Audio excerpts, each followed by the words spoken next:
So, for example, let's say that you don't have enough money, your bills are piling up, you're really feeling worried, which is your emotional indicator that you're focused differently than the source within you is focused. But let's say, and it is perfectly logical, you're experiencing a financial shortage and you are worried. So that's how you're standing in your physical body. Well, every time you focus upon this shortage, this problem of shortage, you are creating an equivalent solution. And your inner being is holding steady to the vibration of the solution. If we were talking about physical well-being, when your physical body is sick, you create a vibrational wellness that is more than was there before you got sick. In the same way that when you are experiencing exaggerated shortage, you're creating a vibrational equivalent of abundance that is more than it was before you experienced your shortage. So the problem actually, which as it came into focus, actually caused you to bring into focus an equivalent solution to which you do not have access while you are still worried. Your worry, in fact, is your emotional indicator that lets you know you are doing the problem part of the equation while the source within you is doing the solution part of the equation. But you, in your physical form, cannot have access to the solution as long as the problem is what is most active in your vibration. So many people say, well, then show me the money. Inner being, smarty pants that you are, standing over there with all of my abundance, fork it over. Give me the abundance, and when I see it, I will feel better. And we say, of course you would feel better if you could see the solution to your problem, but you have to find the solution to your problem vibrationally before it can manifest. You have to withdraw your attention from the problem before the solution can come into view. So you have something to think about all day, every day. Esther has really been pondering this recently. How much attention to the problem does this particular creative experience deserve? Because there is a tipping point. In other words, of course, poking around on the problem, living life, you came to do that. You came to expand the universe by knowing what you don't want and knowing what you do want. But there is a time, and all of you have to decide when it is for you, that you're willing to say, all right, I've poked around at this problem significantly enough to create a really good solution. Now I think I'll tune myself to the solution rather than to the problem. And the answer to when that is simply this. How much discomfort am I willing to endure before I let go of the problem and let the solution show itself to me? Really, that's the only thing that makes the difference. Now, of course, most people, Esther included, who is standing in the attitude of poking around at the problem, immediately feels the discord of being a vibrational match to the problem rather than to the solution. And then something interesting kicks in for most of you. Because you now don't feel good, it feels like you should explain why you don't feel good and how bad it is that you don't feel good and whose fault it is that you don't feel good. In other words, you begin to justify your discordant relationship with who you are by hammering longer at what's wrong with this. Esther, over the years, has said things to us such as, well, it's true, as if that is any kind of criteria to use. In other words, it's true, this thing I'm using to make myself miserable and keep myself from the solution that I have already created. And we say, no one is questioning the truth of these things because you can't focus upon anything for very long without making it true. That's a terrible criteria. It's true. It's true. And so I focus on it. We say, cancer's true. Do you want some? Plundering, rapes, murder, all true. You want some of that? If you focus upon those things just because they are true, you open yourself to all kinds of things unwanted as well as wanted. We think a different criteria is in order. So rather than saying it's true, why not ask yourself, how does it feel? How does it feel? Because sometimes you can poke around on what you consider to be a problem and it feels interesting. And we want to say to you, we've never said it to you before, that if you are poking in the direction of what feels like a problem and it feels interesting, you're still in the vortex. In other words, if it still feels interesting, you are not separating yourself from who you are. You're working the contrast in a productive way from inside the vortex, because in every particle of the universe, even where we stand in non-physical, there is wanted and unwanted. The difference between where we stand is that the differentiation between our wanted and our unwanted is so slight you could not from your physical platform even perceive it. So really, what we're wanting you to sort of come to an awareness of today, in the time that we are together, is how much grief am I willing to endure for the sake of expansion? And if we were standing in your physical shoes, we would say none. Because you don't have to separate yourself from who you really are and what you want so long that you deprive yourself of the energy of alignment for so long that you are in grief or fear or despair. That's way, way, way overkill for what you intended when you decided to come forth and be a creator in this physical body. Are you understanding what we're getting at?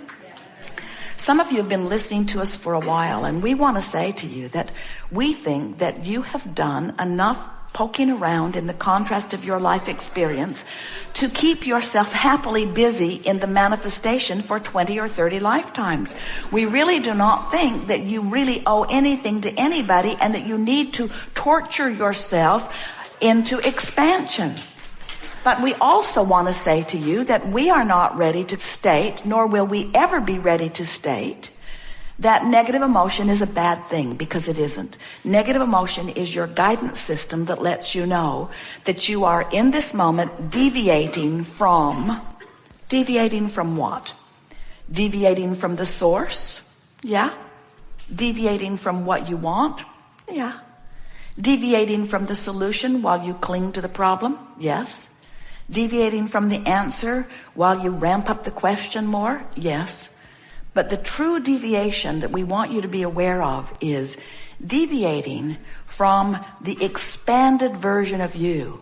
It's like life has caused you to vibrationally move forward into this vortex, and we'll talk more about what this vortex thing is, into this vortex.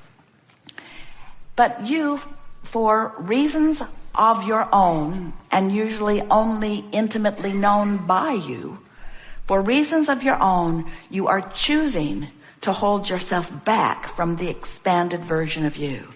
And we want to proclaim in a way that you will always remember that every negative emotion that you feel, no matter how great or slight it seems in the moment that you are feeling it, every negative emotion means the same thing. You expanded, but you in your physical body aren't going with the expansion, not right now anyway. And the reason you're not going is usually because you'd rather be right than feel good.